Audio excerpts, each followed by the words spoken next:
Welcome back to the Marvel Movie Minute, a daily podcast in which we assemble to explore the films of the Marvel Cinematic Universe, 1 minute at a time.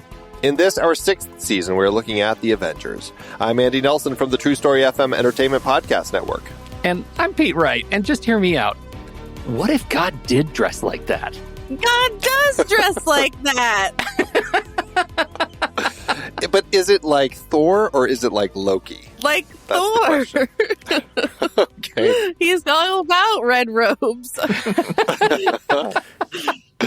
Today we're talking about Minute 45, which begins with Thor's arrival and ends with Loki saying he misses his brother. Joining us on the show again is Nathan Blackwell and Krissy Lenz from the Most Excellent 80s Movies podcast. Hello, you two. Hey! Hi. Coming in hot for 45, Nathan. Coming in hot. That's right. All right. So Thor shows up. He drops into the landing deck of the Quinjet, and all right. So we know that nobody on Earth really knows who he is. I know Tony had kind of watched some videos as far as like, you know, all of his holographic video playback machines so he could kind of see who all these people were. But I mean, this is really their first time all coming into, a proximity with this particular person. And the first thing Iron Man does is draw on him. And I don't know, I guess I thought that was kind of funny. I mean, I know he doesn't know exactly who this person is or why he's here, any of that sort of stuff. And so, of course, he's being... Yeah, you know, he's doing his job as a hero, and he's making sure that something doesn't happen. But then, you know, and Thor does the same thing. He immediately just throws Mjolnir into Tony's suit, and just, yeah, okay. So we're in this world of these superheroes, and of course, there's this whole thing about, our heroes are going to fight, but, you know, we're not really going to hurt each other than maybe bruised egos, things like that. But really, should Mjolnir damage Tony's suit? Probably. Yeah. I mean... Shouldn't it? He should would be think cracked so. in half. Uh-huh. Well, I feel like he's got control. Like, you know, it's a light touch, a light attack. You know, he's not using full power. Light touch. Yeah. I feel like he's Okay. got, for sure, control. As long as his emotions are in check. A little swat. A little Mjolnir swat. Yeah. Yeah, there's a little bit of something going on here. It's kind of a direct hit into his the center of his chest. The first of several that Tony is going to have over the course of this battle. Because I don't think that Thor is thinking that these guys are bad. He thinks it's another team, but I'm going to handle this my way. Screw these other dudes. But it's kind of like, you know, he understands that they're Earth's posse, you know, but I'm going to handle this my way because this is an Asgardian thing. Yeah. Well, okay, this is a great point because just to give us a sense of the timeline, April 30th, 2012, this is when Frigga realizes that Loki is alive and tries to communicate him while he's still in Sanctuary. This was right before all of this. He refuses to respond, but she does tell Thor and Odin that he's alive. The next day, May 1st, in Asgard, this is when Heimdall looks down and he can see Loki down there on Earth with the Tesseract, and he lets Thor and Odin know, hey, he's down there causing trouble. Several days later, May 3rd, that's today, this is when Odin uses the dark energy to transport Thor back to the Earth. So he gets here with dark energy very quickly. It all takes place over the course of a day, traveling across the entire galaxy. Again, it's, you know, a movie and Marvel magic to get him here, but it is what it is. But the fact that Heimdall did look down to see Loki down here, it does make me wonder if there has also been a conversation about, hey, we see him, he's got these, you know, there are these other people who are trying to stop him. And I just wonder, like, how much does Thor know about these people? Like, had Heimdall seen Iron Man, Captain America, the Avengers up to this point? And does he have any sense as to what's going on? I feel like Heimdall would know. And Thor would get kind of like the morning brief and just kind of skim it, you know. It's like, okay, the local militia, sure, they've got him. Okay, I'm going. Yeah. The local militia. That's perfect. There's this, like, the federal government looking down at like the town sheriff. Or Yeah, Mhm. exactly right. Right. Yeah, because I mean, I think even though Thor in his own movie had a journey where he kind of cared more about mortals and Earth, I think he's still in a place where he needs to adjust his worldview of seeing the difference, because he still considers himself to be a god and these are mortals. So he's still on a journey, I think, to kind of really figure out how to treat these people. Right. Yeah, for sure.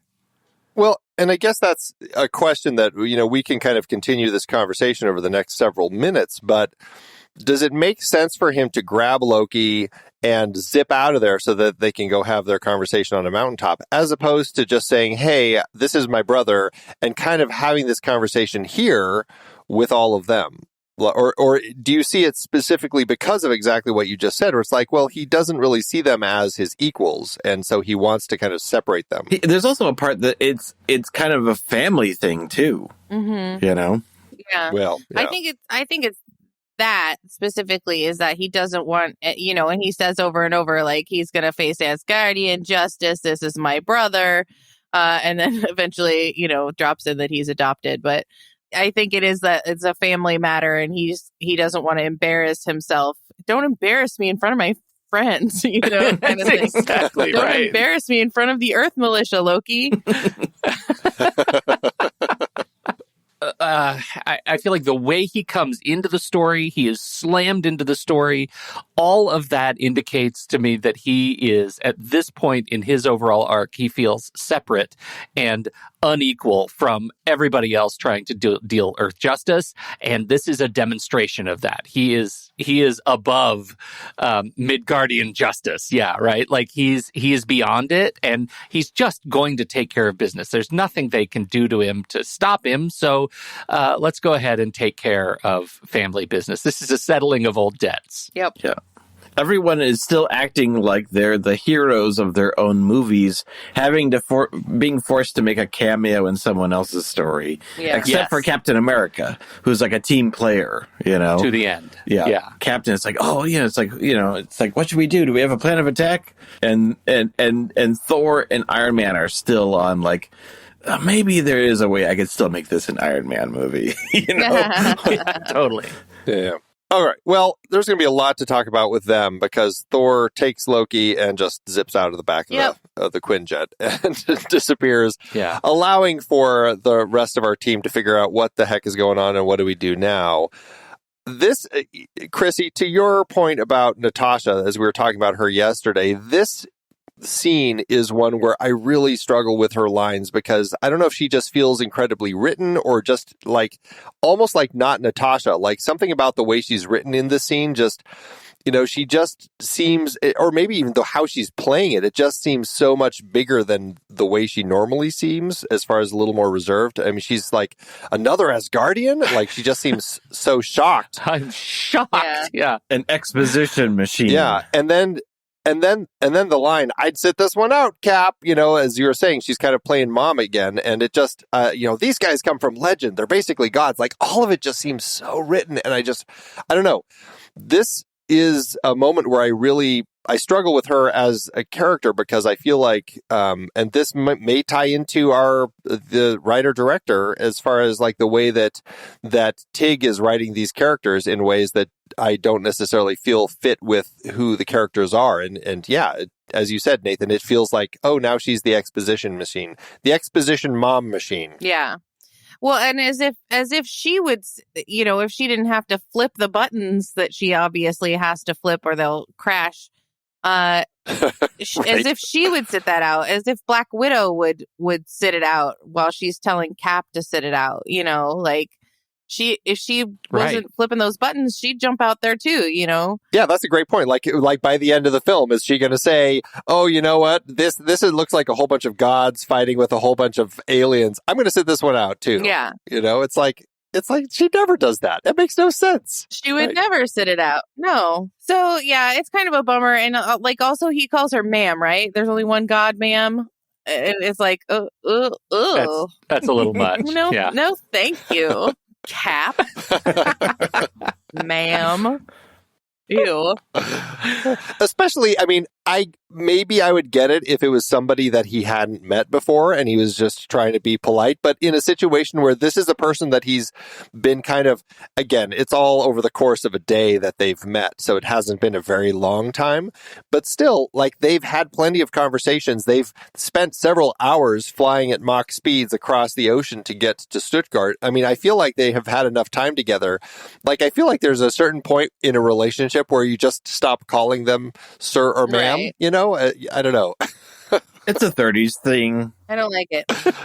30. So even by his 40s standards, he's late. Yeah. I don't approve, though.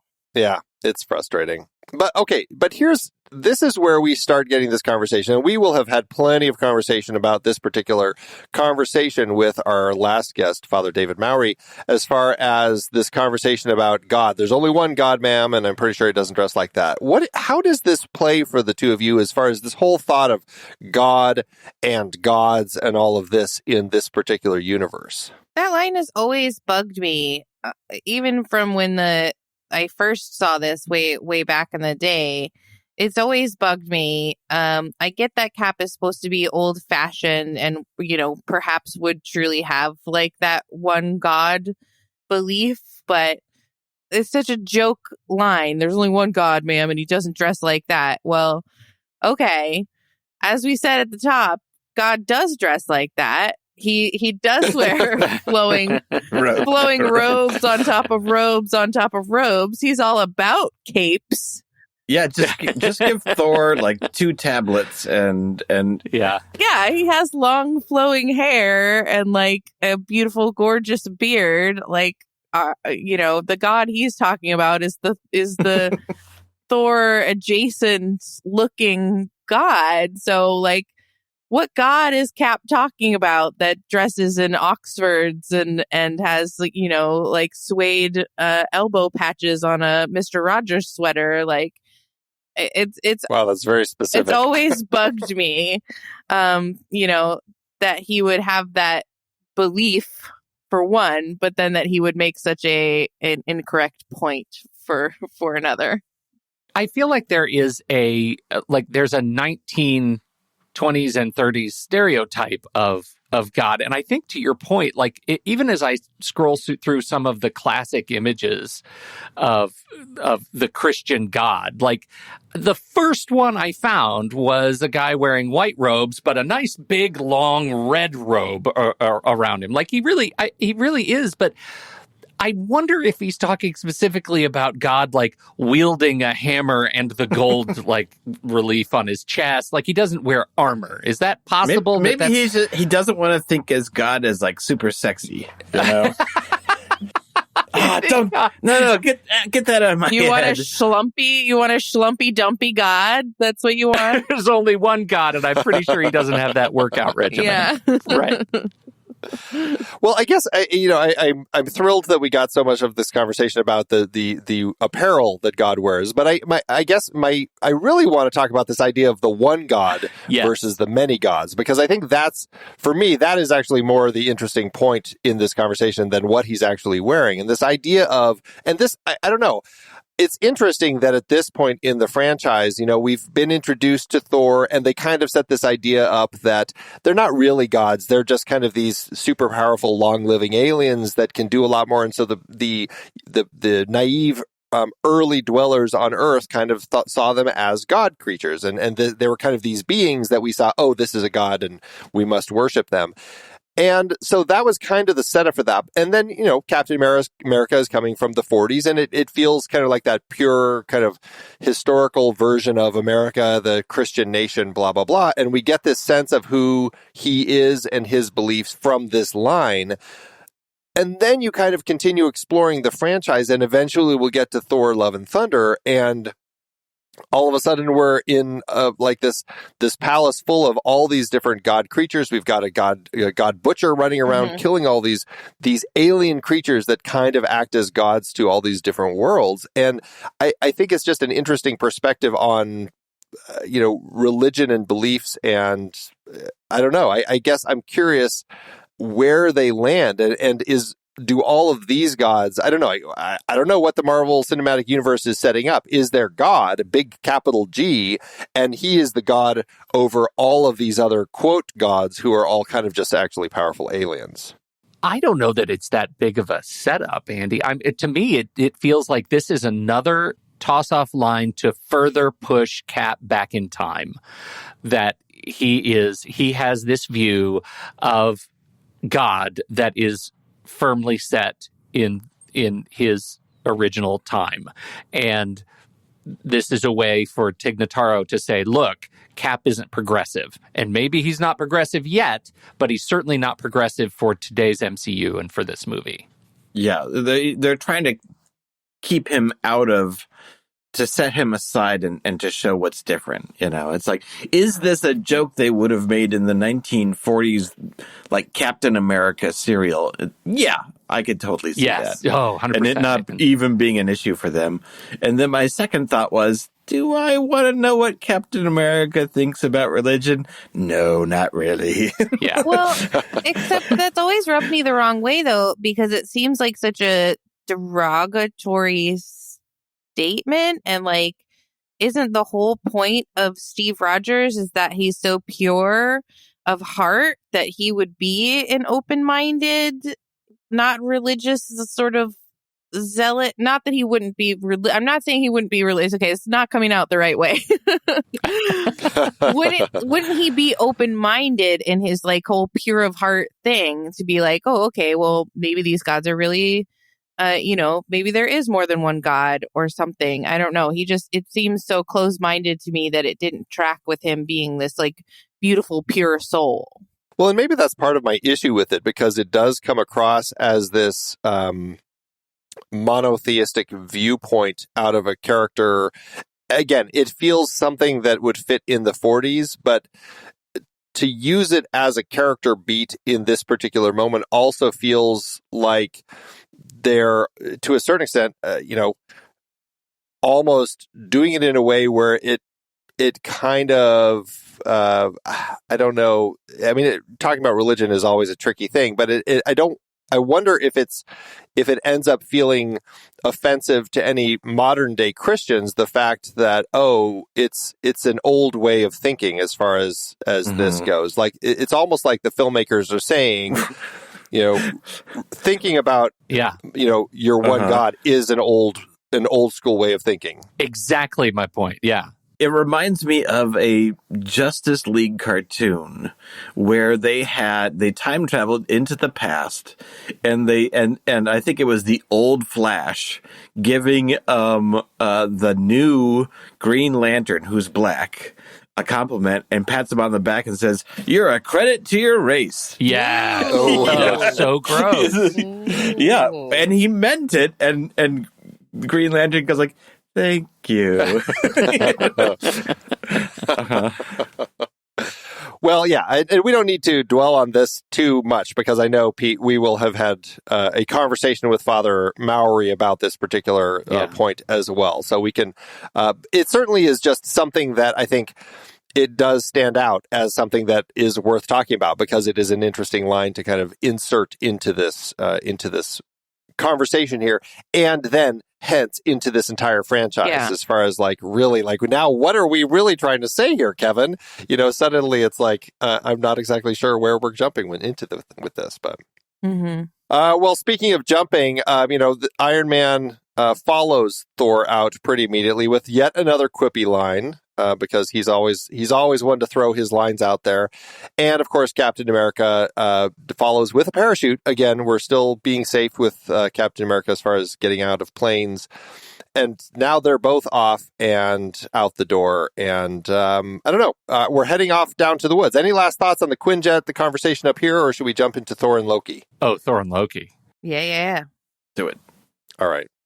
My first question for all of you as they head out of the Quinjet down into the mountains and the forests below is, does this mountaintop, this cliffside that they end up on, did any of you have any thought that this looks awfully like the spot where Steve Rogers as Captain America and the Howling Commandos were looking down upon the Hydra train and then ziplining down to it? Because as I saw this, I'm like, okay, there's no snow.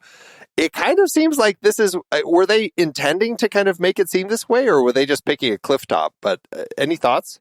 No, I didn't pick up that. I didn't pick up that, and now I can't stop thinking about it. I love the idea that they were intending this to be that same location. I have no idea, but it kind of makes me smile that this might be where they are. Yeah, that'd be fun. You could totally see it right near the end of the minute as the camera pushes in on Loki and you see the river winding down below. Absolutely reminiscent. They're probably reusing visual effects assets. Exactly. Well, they probably said, well, we still have this mountain set. Yeah. Bingo. They were probably both filmed in like New Mexico. So it's and these films, were largely filmed back to back. Thor, Captain America, this were all kind of like happening right around the same time as they were kind of wrapping up phase one. And so it's entirely possible that they just reused the set and changed a couple things. But I do like thinking that somehow they ended up landing in the same place. And I think that's kind of fun. Yeah. And this is where we start getting the argument between the two. We're going to have a lot more of their argument in the next couple minutes, but we get this search for the Tesseract, and this is really, I don't know. I was a little surprised actually that this is the first thing that Thor says to him. He says, "Where is the Tesseract?" as his entry point into the conversation and into the Avengers, as opposed to anything else. How did that strike all of you? I was more like, it seemed very terse and direct of Thor. But I love that Loki's first thing that he says is that he just giggles and says, "I missed you too." So much more focused on Loki. I don't know why. I don't know why. Where is he coming from? His motivation? Like, where's his motivation to be looking just for the Tesseract right now and not anything else? Like, this is speaking of Thor coming into this movie with some like big Thor energy. Mm-hmm. This is sort of unexplained. I land in a ball of lightning on a plane to grab my brother and ask for the Tesseract. Like, there are so many other reasons he could be mad at his brother. I think that it boils down to very specifically what we're going to get out of Loki in the next minute about the dark energy and this whole idea of how you got here and that you need the Tesseract to get us back. And I think that's always been my sense as to the direction that he's taking is like, you want to get me home, but the only way is once you have the Tesseract. Okay. Mm-hmm. Yeah, that makes sense to me. That totally makes sense to me. But it is ultimately, what's interesting about it is that Thor, God of Thunder, comes in here for a kind of a selfish reason. Like, he is totally focused on him and Loki and justice, but it's again setting himself above the needs of Midgard. Yeah. Yeah, it's an odd direction for the whole thing to go as far as very specifically with that. But I guess, I don't know. I guess I just take it as it must be just because I want to get the Tesseract because I want to get you home because I'm so mad at you. I thought you were dead and you've been alive all these years. And now I find that you're not only alive, but you're trying to take over the earth. And yes. I can't wait to get you home so Dad can put you in, lock you in the dungeons or whatever. Get your spanking. Yeah. Okay. So, well, I don't know. I mean, it's very brief as far as what we get with these two, other than, I know these gods are incredibly strong, or these gods, that we were just talking about that, but these incredibly strong alien beings, whatever they are incredibly strong and they can take a fall and all that sort of stuff. But do you think their clothes would get damaged at all? Like when Loki gets like pounded into the top of the cliff as Thor kind of throws him down there, do you think like he'd have some tears in his outfit?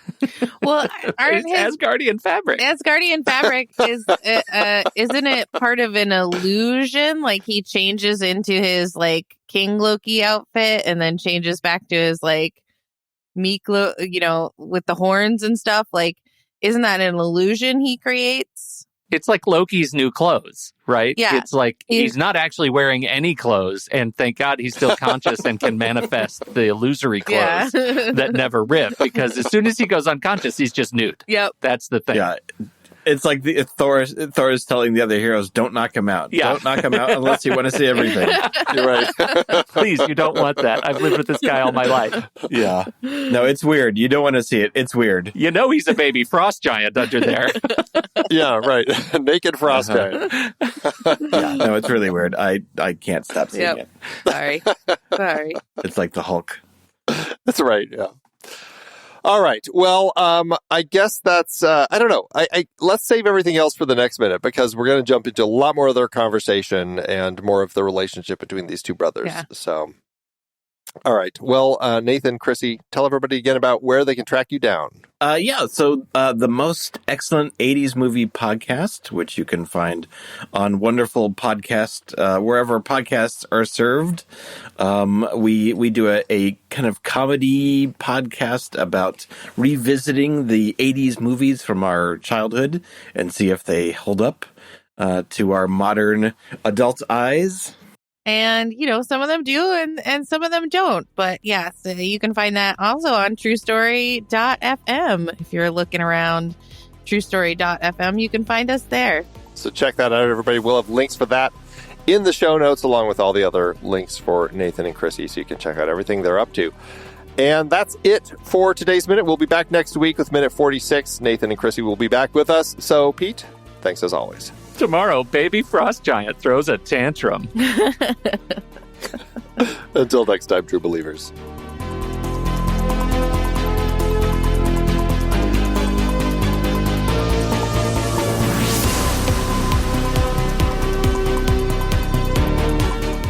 Marvel Movie Minute is a production of TruStory FM, engineering by Andy Nelson. This season's music is Message to the World by Anthony Vega, and this season's show art is by Winston Yabo.